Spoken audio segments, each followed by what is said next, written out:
નમઃ શિવાય, હર હર મહાદેવ. શ્રાવણ મહિનો છે એટલે મહાદેવની સ્તુતિ પ્રાર્થના જે પણ કરીને એની પાસેથી જે પણ પોઝિટિવિટી મળે, એનર્જી મળે એ લઈ લેવી જોઈએ.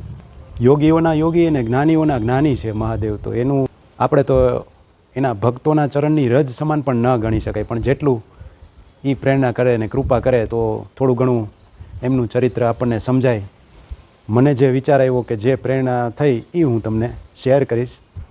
ભોળાનાથ તો સાવ ભોળા જ છે અને પાત્ર કુપાત્ર જોયા વગર કોઈ પણ એની આરાધના કરે તો એને વરદાન પણ આપી દે અને એનું ધ્યાન પણ રાખે ને એની ઉપર કરુણા પણ વરસાવે. કૃષ્ણ ભગવાનનો એક પ્રસંગ લઈ લ્યો કે ભગવાન કૃષ્ણ દુર્વાસા ઋષિ જ્યારે એમના રાજ્યમાં પધરામણી કરી ત્યારે હળે જોડાણા હતા કૃષ્ણને રૂકમણી, અને ઋષિ દુર્વાસાના ચરણો ધોઈને એનું ચરણામૃત પણ લીધું હતું. તો એનાથી કૃષ્ણ નાના ન થઈ ગયા. એ તો મહાન જ છે. એમ કોઈ તપસ્વી યોગી કે કોઈ દિવ્ય વિભૂતિ હોય અને એમની સેવા કરવાનો મોકો મળે તો પ્રભુ ચૂકે નહીં અને એનાથી પ્રભુ નાનો પણ ન થાય. ઉલટાની એની મહાનતા અને મોટપ વધે કે પ્રભુ દરેક જીવના સંકલ્પો જાણી લે છે ને એના માટે જે જરૂરી હોય ને એ કરવા તત્પર રહે છે.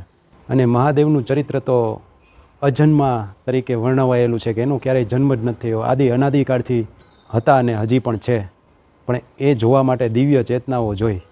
શ્રીજી મહારાજ જ્યારે નીલકંઠ વર્ણી રૂપે વન વિચરણ કરવા નીકળ્યા હતા અને ઘણા સમયથી ભૂખ્યા હતા, મતલબ કે જમવાનું ક્યાંય ભિક્ષા કે એવું નહોતું મળ્યું, ત્યારે કોઈ એક જગ્યાએ એવો પ્રસંગનો ઉલ્લેખ થયો. મહાદેવ અને માતા પાર્વતીએ એમને જમાડ્યા હતા. આ પ્રસંગથી કેટલાય વિવાદો ભૂતકાળમાં થયેલા છે, પણ આ વિવાદનો પ્રસંગ છે જ નહીં હકીકત. જો હું મહાદેવનો ઉપાસક હોય ને મારા માટે મહાદેવ સર્વસ્વ હોય તો પછી મારી વિચારણા તો એવી જ હોય કે મહાદેવ તો આ સૃષ્ટિના દરેક જીવોનું ધ્યાન રાખે છે, મારું ને તમારું ધ્યાન રાખે. તો પછી કોઈ તપસ્વી યોગી આવી રીતે નીકળતું હોય અને ઘણા દિવસથી કંઈ જમ્યા ન હોય, એમને જમવાનું આપે તો મારો મહાદેવ મોટો જ થાય, કંઈ નાનો ના થાય. પણ આ ઘટનાને બહુ વિશિષ્ટ રીતે મરોડી તરોડીને એવી રીતે પ્રેઝન્ટ કરવામાં આવી ભૂતકાળમાં, જેથી આમાંથી ઘણા બધા વિવાદ થયા.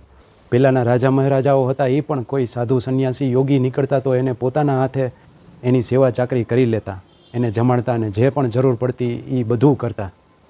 તો એમાં રાજા નાના ન થતા, ઉલટાના મોટા થતા. તો આ તો આખા બ્રહ્માંડનો રાજા કહેવાય મહાદેવ તો.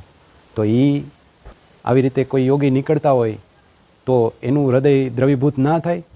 વિચારવા જેવી વાત છે. જો ખરો મહાદેવને સમજનારો વ્યક્તિ હોય ને તો એ ઘટનાને આ રીતે જોઈ શકે, જે રીતે મેં વર્ણવી, તો સમજવું કે મહાદેવને હું કંઈક સમજું છું.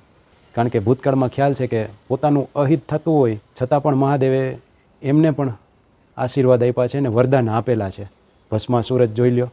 તો આવા ઘણા બધા પ્રસંગો મહાદેવના છે. એ તો ભોળો નાથ છે. તો આ ઘટનાથી કાંઈ મહાદેવ નાનો નથી થતો, પણ એને તમારી સમકક્ષ એવી રીતે મૂકવામાં આવે છે કે જેથી તમે એ રીતે એને જોવા માંડો છો. હકીકતમાં મહાદેવ મોટા જ છે અને મોટા જ રહેશે.